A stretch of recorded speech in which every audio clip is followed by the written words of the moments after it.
మాదక ద్రవ్యాలు నేడు ప్రపంచవ్యాప్తంగా ఒక తీవ్రమైన సమస్యగా మారాయి. ఇది వ్యక్తుల శారీరక, మానసిక ఆరోగ్యాన్ని దెబ్బతీయడమే కాకుండా వారి కుటుంబాలను, సమాజాన్ని కూడా నాశనం చేస్తోంది. డ్రగ్స్ వల్ల నేరాలు పెరిగిపోతున్నాయి. యువత భవిష్యత్తు అంధకారంలోకి నెట్టబడుతోంది. ఎంతో భవిష్యత్తున్న యువత ఈ మత్తులో కూరుకుపోయి జీవితాలను నాశనం చేసుకుంటున్నారు. ఈ డ్రగ్స్ మత్తులో పడి ఏం చేస్తున్నారో కూడా తెలియని పరిస్థితికి చేరుకుంటున్నారు.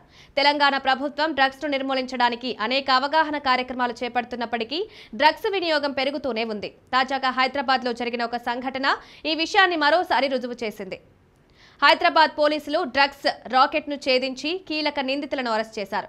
పక్కా సమాచారంతో డ్రగ్స్ డెలివరీ తీసుకుంటుండగా ఒక యువతి డ్రగ్స్ కొరియర్ ను అందుబాటులోకి తీసుకున్నారు. ఆ యువతి ఎవరో తెలుసుకుని పోలీసులు కూడా ఆశ్చర్యపోయారు. ఆమె హైదరాబాద్ లోని ప్రముఖ కార్పొరేట్ ఆసుపత్రి యజమాని కుమార్తె. స్వయంగా డాక్టర్ అయిన ఆమె చేతి నిండా డబ్బు ఉండడంతో దాన్ని దురవలాట్లకు ఉపయోగించడం ప్రారంభించింది. ముంబైలోని పబ్ లో పరిచయమైన వ్యక్తి ద్వారా డ్రగ్స్ అలవాటు చేసుకుని దానికి బానిసగా మారింది. ఏడాది కాలంలోనే దాదాపు 70 లక్షల రూపాయల విలువైన డ్రగ్స్ కొనుగోలు చేసి వినియోగించింది.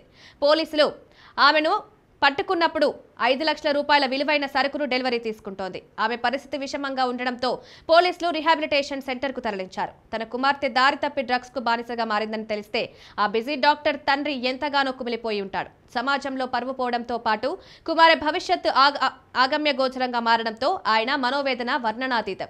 డబ్బును వెచ్చలవిడిగా ఖర్చు చేస్తే కొన్నిసార్లు ఇలాంటి విషాదాలు జరుగుతాయని ఈ సంఘటన గుర్తు చేస్తోంది. డబ్బు సంపాదించడం ముఖ్యం కాదు, దాన్ని సరైన మార్గంలో ఉపయోగించడం కూడా అంతే ముఖ్యం. తల్లిదండ్రులు తమ పిల్లలతో ఎక్కువ సమయం గడపాలి. వారి ప్రవర్తనను గమనిస్తూ ఉండాలి. పిల్లలు చెడు సావాసాలకు దూరంగా ఉండేలా చూడాలి. చిన్నతనం నుంచే వీటిపై దృష్టి పెడితే పెద్దయ్యాక జాగ్రత్తగా ఉంటారు. లేదంటే ఇలా డాక్టర్ అయి కూడా సమాజంలో డ్రగ్స్ వల్ల ఎందరి ప్రాణాలు పోతున్నాయో తెలిసి కూడా ఈ పనులు చేస్తారు.